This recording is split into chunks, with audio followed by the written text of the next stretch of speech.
Welcome to the Work Hard, Play Hard podcast. My name is Robb Murgatroyd, and I am a former doctor turned lifestyle entrepreneur. Each week, I interview some of the best minds on the planet on the science of achievement and the art of fulfillment. Today's episode is a mini-sode that I like to call the Robb Review. It's where I take the things that I'm experimenting with in my personal and business life and give you the tips, tricks, and strategies that I've learned. Excuses are over. It's time to live. What's up, everybody, and welcome to this week's Robb Review. Today, we're going to talk about how to avoid divorce by being aware of John Gottman's Four Horsemen of the Apocalypse. You're going to learn how he predicts with 99% accuracy who's going to get divorced by spending 2 minutes with them, exactly what the Four Horsemen are, and what to do when you're in one of those Four Horsemen. So look, here's the disclaimer. I'm not a therapist. I don't play one on the internet. But learning this stuff has really helped Kim and I.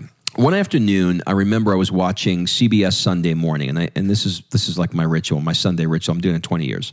Have a mimosa, chill out, watch CBS Sunday Morning. Try it. You'll freaking love it. And on the show comes this guy named John Gottman, who is not a marriage counselor. He's somebody who has been doing nothing for the last 40 years other than researching whether or not people are going to get divorced. And he's got this thing down to a science where he can predict with 98, 99% accuracy who's actually going to get divorced. So how does he do it? Well, he takes couples into what he calls his love lab. And the Love Lab is an apartment in Seattle where he's got cameras that are pointed at all different angles of the room. When the couples are sitting in the chair, they have this little jiggleometer that he calls it that's on the chair that measures how much they move. He's got them strapped to an EKG, a blood pressure, and the cameras are trained at their pupils. And he gives them a subject to talk about that clearly, you know, the subject that you have with your partner, that whenever you bring up that subject, there is always an issue. Well, that's the subject he gives them to talk about. And he watches when they're talking exactly, he doesn't care about what they're talking about. He watches how they talk about these subjects of points of contention. So he'll look at how are their pupils responding, what are their eyes doing, are they rolling, is their blood pressure going up, et cetera, et cetera. So he gets all of the biofeedback, for lack of a better word, data. Now, what he's come up with is what he terms the Four Horsemen of the Apocalypse. And these are progressive stages that couples go through when they have trouble. So the first stage is called criticism. And it's exactly what it sounds like. It's where you start being a little bit critical of your partner. You know, maybe they left the cap off the toothpaste, to use an old trite expression. But then it escalates, and it escalates into something called contempt. Contempt is the best way to describe contempt in this medium of podcasting is eye rolling. I'll give you an example. It's Saturday afternoon. Hey, honey, I'm going to go out for a few hours. I'll see you in a little bit. I got some stuff to do. And your spouse rolls their eyes and they're like, yeah, okay, fine. I'll see you later on this afternoon. And you know what that means. You know that they're pissed at you, right? So that is the stage of contempt. If you don't repair the relationship in that stage, it moves on to the third stage, which is defensiveness. Defensiveness is where something will come up, and when it comes up, you just start defending. That wasn't my fault. That's not what I said. That's not true, etc. You get the idea of defensiveness. That one's pretty clear. If you don't fix it in that stage, you go into the fourth stage. And the fourth stage, I'm learning how to speak English today. The fourth stage is stonewalling.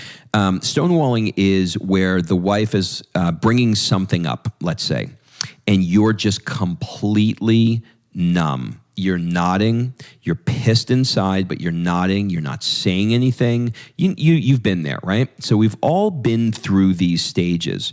But when you get to stonewalling, you have about, if you don't change it, you have about a 99% chance of divorce within the next 2 years based on his research. So once I was aware of this, I was like, all right, so what do we got to do to fix this thing?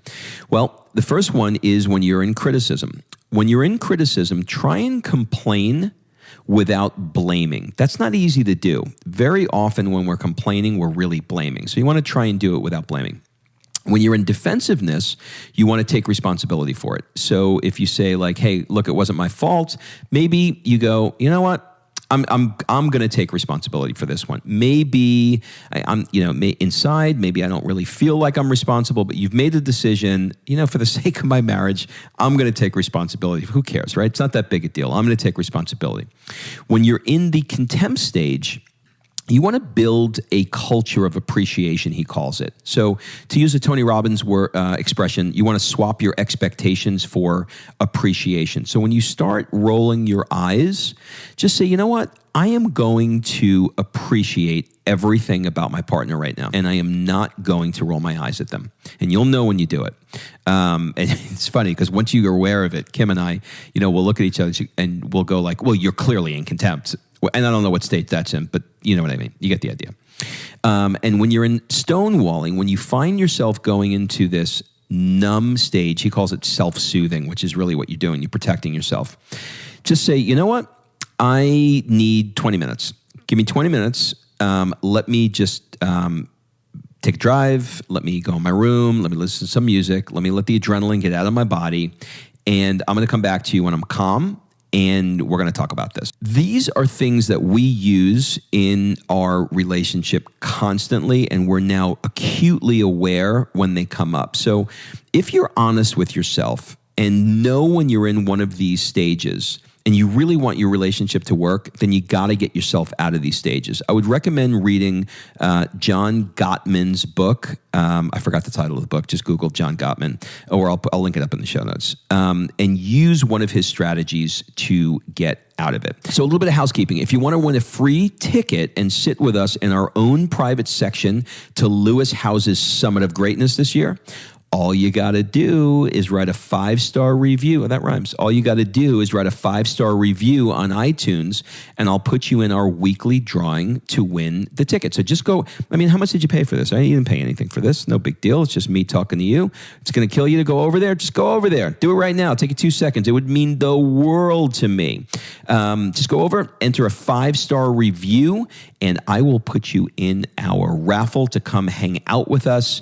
I think his event is going to be at the end of September, maybe beginning of October. I'll get dates as soon as I know.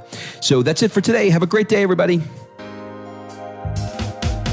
All right. Thanks for listening. If you love this episode and you know someone that needs some help in either stepping up their work hard game or their play hard game, it would mean the world to me if you shared this podcast with them to help me get this movement out there. So if you like what you heard, head on over to iTunes, take 30 seconds and leave me a 5-star review, and I will be forever grateful. So until the next episode, excuses are over. It's time to live.